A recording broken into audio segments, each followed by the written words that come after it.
Badminton is an Olympic sport, and we've been an Olympic sport since 1992. But primarily, it's an Asian sport, so it is part of the racket sports in the world. It's actually the fastest racket sport in the world.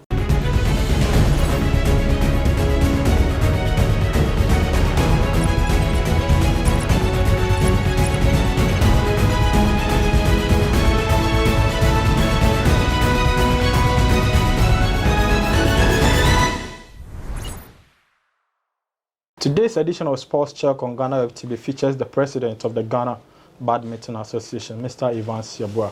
We are going to talk about the history and the progress of the sport, as well as some controversies that he's been involved in, as well as the sport. This is Sports Check. My name is Perez Erzoah, and once we come back from this break, we talk sports.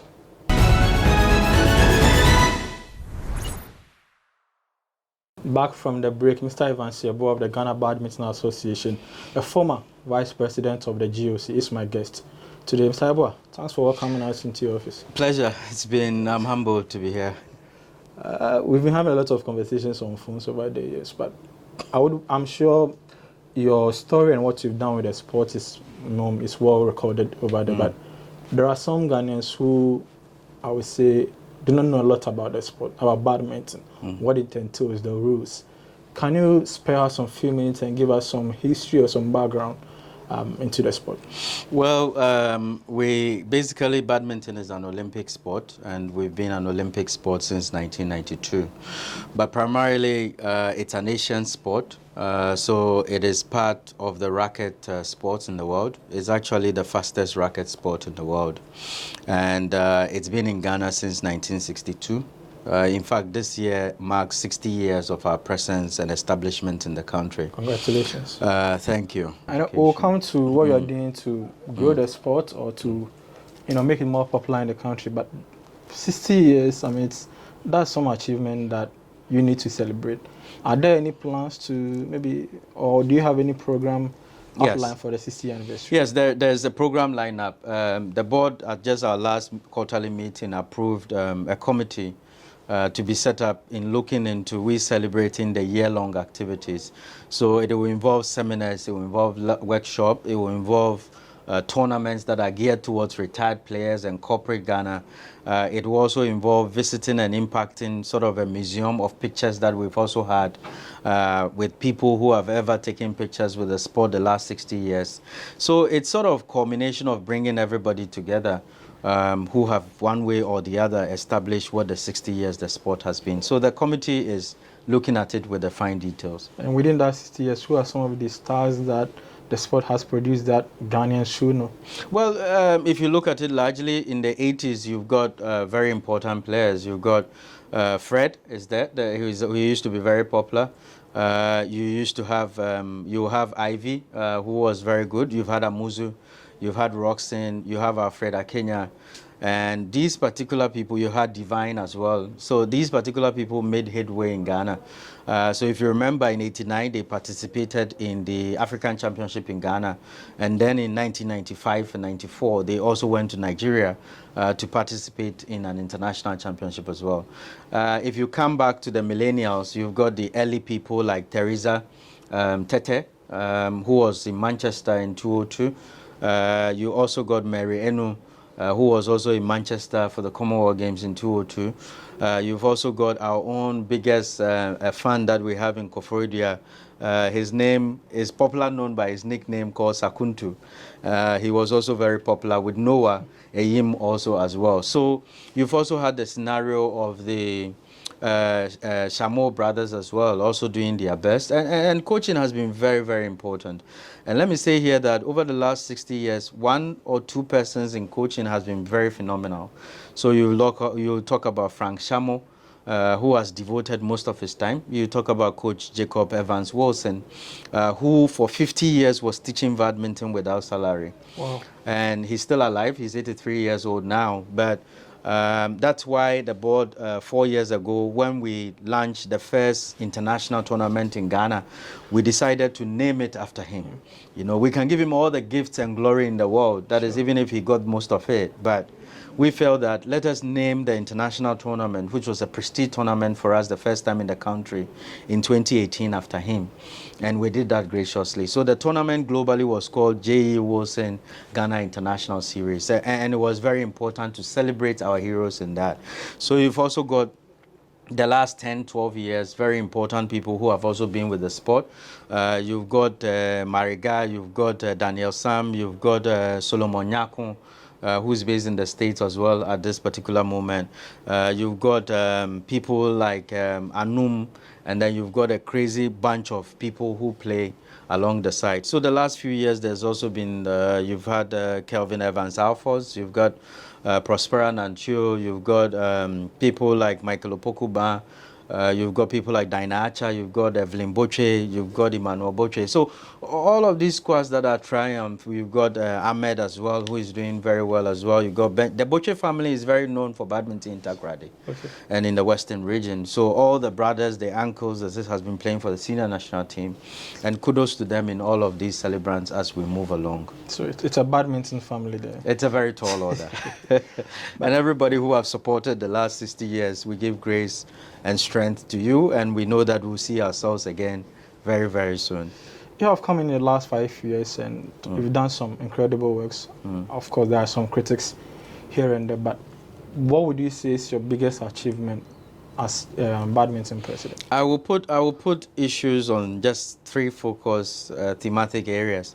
The first one is development.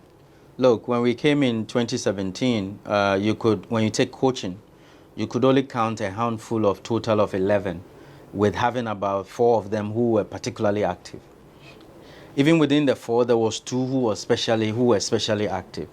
So we had to create an enabling environment where coaching was a priority. Because it's a little bit technical sport, if you don't have the coaches, then you can't decentralize down to the ecosystem. So we started with educating badminton in schools coaching, which our world body calls the shuttle time. So that takes us to primary schools and secondary schools. And we were able to, in the last 5 years, 4.5 years, I've been able to do a total of 8 coaching courses springing across the country. From Winneba to Ho, we went all the way to Accra, we went all the way to Sunyani. And among these 8 different areas across the country we have done, we've been able to graduate from 11 coaches to a total of 275 coaches in the last 4.5 years. Again, if you pick another development which was spectacular to us was our events. In the past, events were hardly held or the events were not graded. So what we did was we introduced a ranking system so everybody knows whether you are first from the top or you are largely also first from the bottom. And it gives everybody a position to fight for. So that ranking system also opened up, and then it was able to stop favoritism around tournaments so that you don't look at it and say, oh, because you are my cousin, you start at quarterfinals. That largely sometimes was happening. But the ranking system centralized everything, and everybody is awarded points per where you reach. So that was a very good thing for us for the events. Another event which was very spectacular is we hosted 3 international tournaments within a space of 2 years. In 2018 and 2019. So in 2018, we hosted the Ghana International in 2018 in July here in Accra. It was extremely massive with about 18 countries participating. The following December, just that same year, we hosted the African Schools Championship, which was the first time ever for a West African country to be able to host all the schools in Africa here, which was phenomenal. Again, if you look at it, in 2019, we hosted the Olympic qualifier of 27 countries here in Ghana, involving a total of 119 Olympic qualified staffs, players who had assembled here and seeking to gain points to qualify for the Olympics Games in Tokyo in 2021. So largely for development, it was very spectacular. Again, in terms of governance, we had strengthened our constitution, we had strengthened our bylaws. At first, our bylaws, you could hardly count a total of 8 pages, but we were able to centralize it, and we became more vocal in media. We became more vocal in trying to create a website, which we did.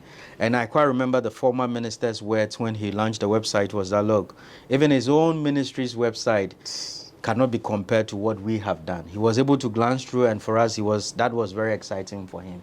So we felt that in 2018, 2019, 2020, we had put out these things, and they were showing for what our sport as a product was. And for us, that was very unique. So that gave us the World Buddies ranking. We used to be 9 out of 66 in the world ranking. But just after 2020, we were able to climb to 48th in the world ranking out of 66. So for us, within a space of 4 years, we had grown the sport from what it was to where it had begun. We used to number 39 out of 43 sports in Ghana in terms of positioning. But now we have been able to centralize, and if you talk of the top 7 sports in the country, you would count badminton as a sport. And that for us is the greatest joy that we see. You talk about governance, that's interesting, because I think last year there was a press conference by a faction or some members of the association where they alleged that you had hijacked the association, basically. You were not allowing elections. Basically, all governance procedures, you were breaking them with impunity. Okay. What would you say to such allegations? Look, number one, there is no... my grandfather always tell, if you're doing something good and some people don't criticize, it means you enter into a big hole. But the point is that the governance structures that we have put together enable every paid-up member who is in good standing to voice whatever opinion that he has. You know, you can be a Ghanaian, but you cannot entirely be a citizen of Ghana. Elections can come up in Ghana, but because you're living in Ghana, it doesn't entitle you to vote or be a delegate or even be an observer. For us, we have held annual general meetings in 2017, where we all approved as delegates the Constitution. Every Constitution goes through amendments. In 2019, we held an AGM, we did that, and we amended it. In 2020, people brought proposals, and you must always be a member in good standing. What we were entitled them to do is that last year we said, look, we have internal grievance resolution mechanism, just like every consequent and congruent society or workplace. And I'm sure even in their own workplaces, some of these things exist. Sure. So we said, look, just channel your issues, because that's the first place of grievance. Yeah, their argument, I think, per what I read and what I listened to, was that you've basically hijacked the whole process, and all the various subcommittees within the association were compromised. So even if they come to you and they decide to use the right channels, they had no trust in them because they were always going to rule against them. Well, it's just like saying that His Excellency the President should take matters of Shraj and matters of possibly Parliament to his own hand. They are separate. For example, that independent body, we are not part of it. It's an independent body. So it's chaired usually by a High Court judge or a lawyer with 20 years at the bar or minimum 15 years at the bar. It's no joke place. So if you are not prepared to go to that independent body, because that's your first place of resolution, when you are done and hopefully you don't win, then you go to an appeal. If appeal doesn't work, then now you can go to wherever you want to go to. But we have welcomed them. We even invited them to come for a meeting. They did not respond, and they told us that, look, they were not going to participate in any meeting with us. But, you know, these are just a handful of people. And for us, what we have done is that any member who is aggrieved, the independent body is there. And similar like GFA, similar like other bodies who also have statutes, that goes through there. And for us, we welcome them if there are congruent criticism. Nobody is saying that criticism should be absolved. No. But let it be, you know, open. Let it be that shamed with maturity. And let it be that approachable that we will go. I believe that this year had been a wonderful year for those particular persons. And in every society, you will find a handful of them. We still welcome them. For example, last month, we launched a total of 15 subcommittees. And you'll be surprised that we had almost about 600 people applying for it. And I was happy that some of those people who seem to have some grievance issues even applied for it. So for us, there's some limelight. But they also accuse you of being vindictive. They claim that, you know, some players who spoke against the authorities due to certain treatment or certain issues within the association were sidelined from certain competitions because they decided to come out and voice out their concerns. If you go to our website, we are the only sport in Ghana who puts, for example, selection. Every major event that we have, we put the selection criteria there. But there were some, in the press conference they did, there were players who confessed to or who claimed to have, you know, qualified or made the right qualifications, but were still denied call-outs because of the issues I spoke about. For example, some players were suspended, some players were banned because they had misconduct per our bylaws. So, for example, if you go to a tournament and you go and steal bedsheets, you go and steal rackets, you go and steal shuttlecocks. Is that what happened? Yes. And you'll find out that the committee which sat on it says, look, you are found culpable. So because of that, you are suspended for a particular period. It's not about the president. Sure. Again, if you not attend, there is one particular athlete who for the last 10 years, he has received 6 suspensions differently. One person. And in some other cases, we felt that possibly he's mentally retarded. So even in the report of the last disciplinary committee, they asked that if one day should he come back, we should demand for a psychologist report. Because in 10 years, you've received 6 suspensions. There's something definitely wrong for us, but our sport is a whole sport. We welcome everybody. And these things that you see are things not done by the president. These are penal measures that are there that even affects the president if it is him. But for selections, we've even made what we call fast-track appeal.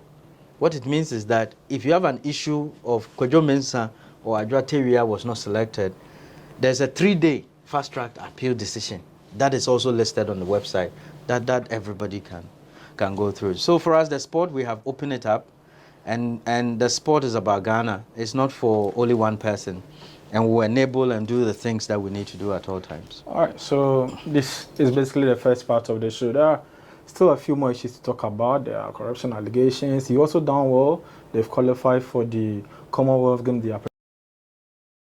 I think last year they went into a competition and they won quite a number of trophies for Ghana. So it's not all gloomy. They've done quite well. Once you come back from this break, we'll be veering into that part of the conversation. This is Sports Check, and I'm Perez Erzoah.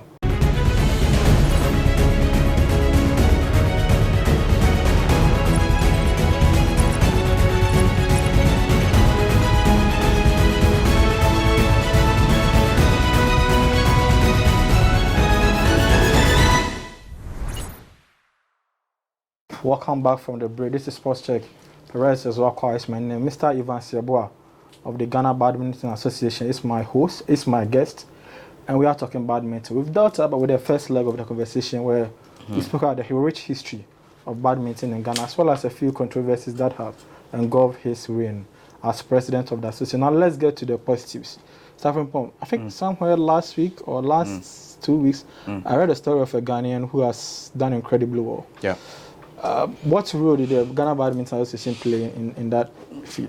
Again, on development of the sport, 4 years ago, we saw that, look, we didn't have enough technical officials. Technical officials' role is basically to make sure that the rules and regulations are followed, and they are responsible for the management of the sport in terms of field of play and arranging prospectors, making sure that the tournament and event are held to the global standard, which the sport partakes that route.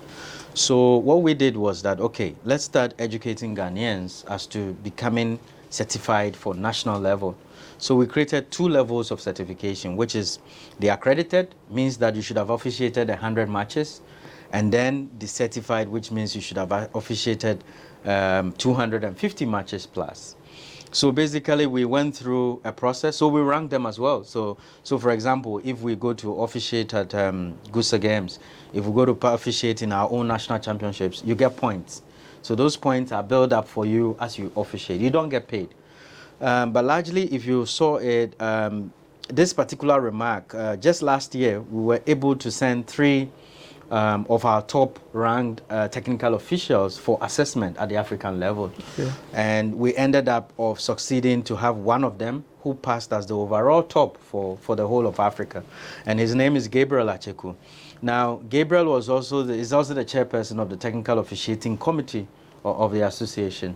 So largely, Gabriel received his badge last week as the first Ghanaian to be certified in badminton technical officiating for us in 60 years. What it means is that he can now be able to officiate international matches by himself starting this year.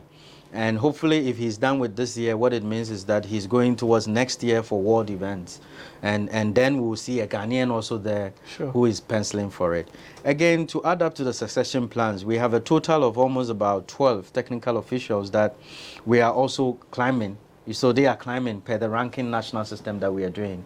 So that in preparation for the African Games next year, we can have referees, we can have umpires, we can have service judge, we can have line judges, we can have match control. And these technical officials will be able to man for Ghana when we host the African Games come next year. So we're still celebrating Gabriel Acheku and all the other technical officials who are also climbing to that particular level. So it was a big success for us.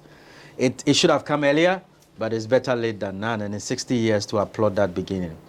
I think still on the success of your administration, I think last year at the African Championship, Ghana won a lot of medals and also made progress to the qualification of the qualifiers for the Commonwealth Games. One want into that because that was the time when we were having the issues. Then we went with players that people thought were not going to do well. Then they ended up winning a lot of medals for the country. How did you achieve that? You see, in 2020, we launched what we call the High Performance Plan for 4 years. So what it means is that we camp athletes, we open up the talent pool, and then make sure that people are playing first for the country. Number 2 is for their teammates, and number 3 is for themselves. So what we did was that, look, we participated in the Africa Under-15 Championship. We participated in the African Under-19 Championship. We participated in the Benin International Championship, which was the Commonwealth Games qualifier as well. So we're a bunch of 23 players who went to Benin in August. And then largely, they also continued in Uganda as well in October for the senior team. So you see that we won in Africa for the Under-15. We won both the mixed team event. We were third. And then in the individual event, we won Africa's number 2. So we were second in the men's singles, and then we were also second in the women's doubles event that we had. If you culminated it with the achievement in the Benin International, no player that went ever got below quarterfinal. So for us, it was something that was showing progressness. And it doesn't mean that if you're an athlete and you've been suspended or dismissed, you feel that without you, there's nothing that we can do. The sport is bigger than anybody, including myself. So that is the bigger picture we looked at. So for us, it was a total of 18 bronze medals and 1 silver medal for the different 3 categories that we participated in. And it was a big success for us. And we have some players now qualifying for the Commonwealth Games. Correct. I mean, it's still the same crop of players who are maturing into that. So we followed it up with the mixed team event in Uganda. That happened in October 21 to 29.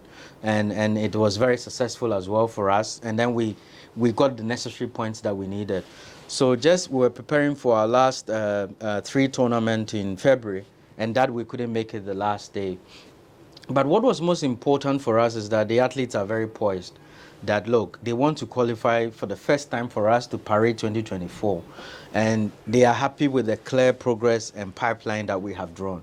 And that is achieving success day in, day out. And that we are very excited. So there is also the Under-15 squad, which is also grooming up to qualify for the Youth Olympics in Senegal in 2026. If you look at it this year in Egypt in September, we are playing the African Youth Games, which is basically a youth game every 4 years, and it serves as a pedestal to see where our talent is and where they can compete with on the local front in terms of African continental. And then they'll be able to triumph to go to the Olympics and climb up, the Youth Olympics for the junior ones, and then the main Olympics for the senior ones. So for us, the high performance plan that we launched, and Mr. Danso and team are monitoring it consistently. And for us, it's very successful with all the implementations that we are getting. In all of this, what has been the support from government? Have you received a normal support from them, or do you still think that it could be better? Well, as the saying goes, we've received some help from government.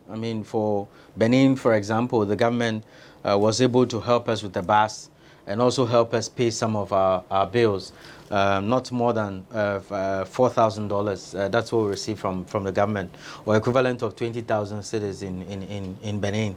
Again, in Uganda, the government was able to provide us with only ticket That was in October tournament. They gave us 10 tickets for our journey. We had to try and run around to look for feeding and accommodation bills, and we are still even owing some bills across the African continent with some of our member associations. But what is very unique about it is that the government gives us help. It's virtually not enough. But what we have done as a body is that our last board meeting was a finance strategic meeting. We are selling our Premier League to corporate Ghana. We are trying to sell our national championship to corporate Ghana. And we are selling our own athletes to corporate Ghana. Because, for example, the players will be auctioned when we are playing the Premier League. And these auctioneers will come around and exhibit, and the players also get some money out of it, and then it keeps recycling the ecosystem. Again, we are providing scholarships. If you saw, last year we provided a total of 100 scholarships to Ghanaian badminton players to have a collaboration with a university in Australia, and which some of them have done. We also got local scholarships for most of the players who were on the high performance plan. So largely it's enticing for things that we have done around that vacuum.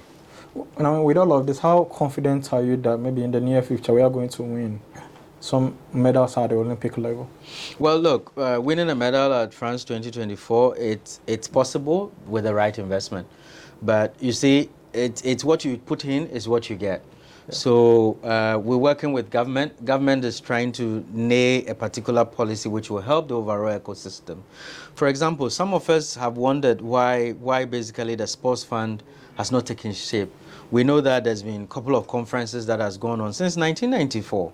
And basically we need to see the implementation of it. We know it's a challenge, but let's see a build-up of us as well. We're also wondering whether when there will be expanding of basically the sports lottery fitting into the sports fund. Again, we ask ourselves that once we're able to quantify the value of sports contribution as a country, then we can have economic defense of the value of sports. These particular things will give us centralized, or will give the sports sector, much more improvement and corporate. I like the point about the contribution of sport to, the economy or the GDP of the country. Is that not a mistake or a weakness on the part of the various federations? Is that over the years you have not come together to fund some research into it and present to government and say, this is how much we are contributing to the sport, sure, to the economy. Yes. And based on this, we feel that if you give us that amount of money in the next 5 years, we are going to do that. Is that not more of a mistake or a weakness on the part of, the leadership of the various associations?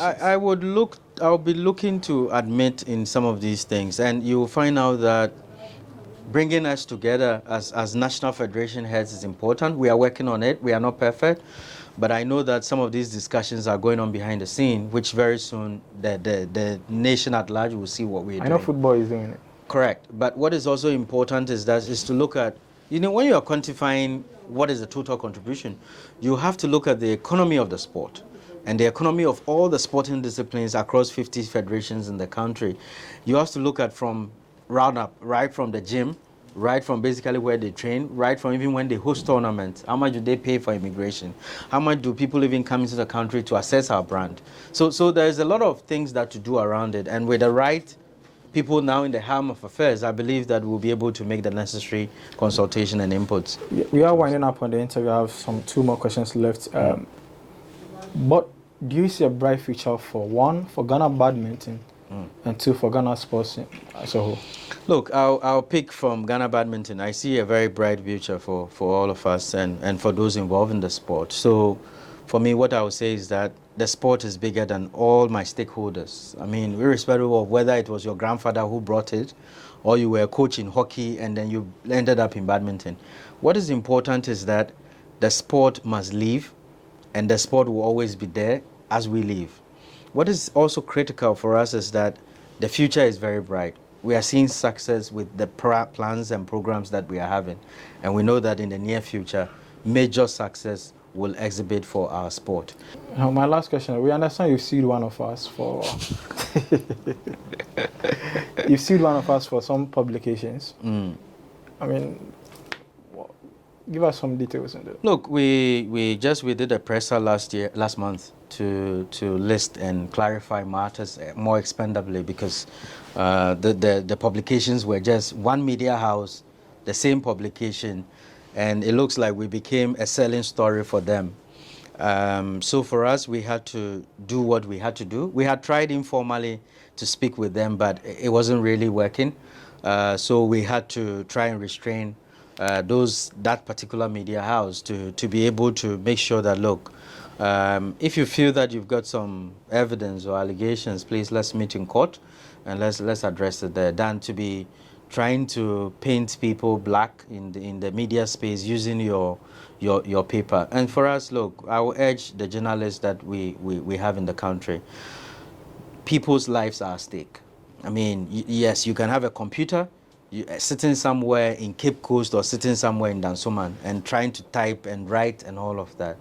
For those people who you write for that story that you make, don't forget that it's going to be there for centuries. But have that mind in thoughts that, look, people have kids, people have businesses. Even your own business that you are running in a newspaper, people also have, and you should think through about that. Thank you very much, Mr. Evans Yeboah, for granting us audience. This has been Sports Check. My name is Perez Erzoah. The topic today was badminton. We'll come here with another edition of the show. Yapon.